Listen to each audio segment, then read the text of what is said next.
سر یہ جو پیری مریدی کا سلسلہ ہوتا ہے جس میں بیعت کرتے ہیں، بعض دفعہ پیر صاحب پشاور میں تشریف فرما ہیں اور یہاں ہزاروں کی تعداد میں لوگ مرید ہوتے ہیں، اس کا کچھ فائدہ ہے؟ یہ تو آپ کو معلوم ہے کہ پیر ہونے کی حیثیت سے کیا فائدہ ہے، لیکن مریدوں کو بھی فائدہ ہے۔ اس میں کچھ مریدوں کو فائدہ ہوتا ہے اور کچھ مریدوں کو فائدہ نہیں ہوتا۔ جو مرید بہت دانا ہو جاتا ہے اس کو کہیں سے بھی فائدہ نہیں ہوتا۔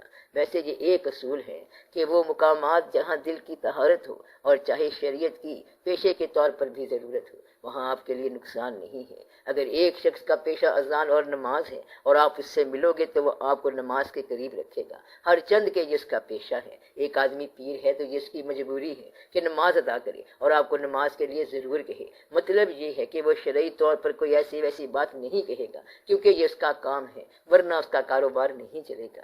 جو لوگ پیر بننے کے لیے کسی جماعت میں شامل ہوتے ہیں تو پھر وہ برباد ہو گئے۔ اللہ کے لیے شامل ہونا چاہیے۔ اگر آپ اللہ کے لیے پیر تلاش کر رہے ہو اور آپ کا اللہ پر بھروسہ ہے تو آپ چلتے جاؤ۔ میں نے آپ کو پہلے بھی بتایا تھا کہ اللہ کی تلاش بندوں تک جاتی ہے، کوئی بندہ آپ کو اللہ کے راز سے آگاہ کر دے گا۔ اس کو آپ پیر کہو گے یا مرشد کہو گے۔ شوق والے کو عاشق کہتے ہیں اور جس کا شوق کیا جائے اسے معشوق کہتے ہیں۔ اگر شوق ہے تو آپ اپنے مقصد تک ضرور پہنچو گے۔ وہ مقصد یہاں انسانوں میں ہی ہے، لیکن اس کائنات سے اللہ کی طرف براہ راست کوئی نہیں گیا۔ اگر یہ کہا جائے کہ اس کائنات سے اللہ باہر ہے تو پھر اندر کیا ہے؟ اندر بھی اللہ خود ہے۔ اللہ اپنی ذات میں انڈیپینڈنٹ ہے اور وہ کسی ایک مقام میں قید نہیں۔ اللہ ہر جگہ موجود ہے، ہر جگہ ظاہر ہے اور ہر جگہ باطن ہے۔ اس کی تعریف ہی یہ ہے کہ وہ ہر جگہ ہے لیکن تم اسے پا نہیں سکتے، اور وہ تمہاری شاہ رگ کے قریب ہے لیکن تمہاری دسترس سے باہر ہے۔ اب اسے کیسے پاؤ گے؟ یہ بات آپ کو کوئی انسان بتائے گا تو پیری مریدی اس لحاظ سے بہتر ہے اور بہت بہتر ہے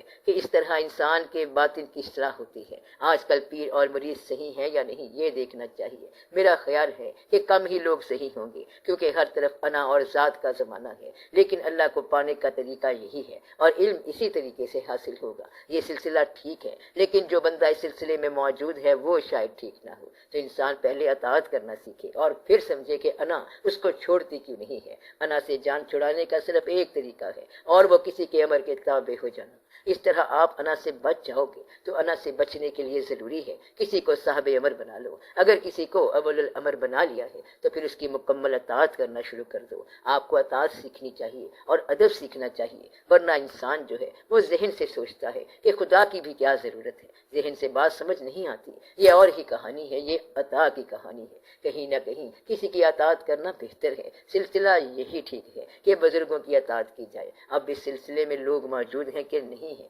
کتنے ہیں اور کتنے نہیں ہیں، یہ الگ سوچنے والی بات ہے۔ طریقہ یہی ٹھیک ہے۔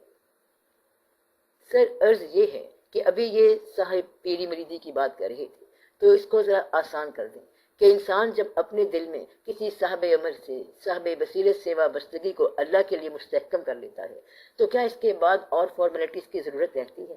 اگر ایسا ہے تو اس کی وضاحت فرما دیں۔ ہاں، فارمیلٹیز کی ضرورت رہتی ہے۔ دل میں کسی صاحب امر سے وابستگی کو مستحکم کر لینا ایک بہتر بات ہے، لیکن اس بہتر بات کا اظہار ضروری ہے۔ اس کا اظہار وہاں پر ضروری ہے اور اس کی مسنون شکل یعنی بیعت ضروری ہے۔ دل میں اظہار کا ہونا جو ہے اس کے تبدیل ہونے کا امکان ہے، لیکن جب آپ اعلان کر دیتے ہیں اور فیصلہ ہو جاتا ہے تو پھر اس میں خطرہ نہیں رہتا۔ اعلان ضروری ہے۔ صرف بیعت کا لفظی معنی کیا ہے؟ ایک لفظ ہوتا ہے بے، اس کا خرید و فروخت کے ساتھ تعلق ہے۔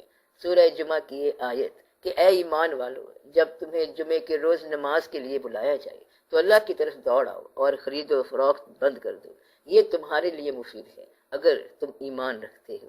بے کا مطلب اس آیت میں تجارت اور کاروبار ہے۔ بے کا مطلب کیا ہوا کہ ایک قسم کا کسی کے ہاں رہن ہو جانا، رہن بھی نہیں بلکہ اس سے بھی آگے ہے۔ بے کا مطلب ہے خریدا گیا اور سیل ہو گیا، یہ لفظ زیادہ صحیح ہے۔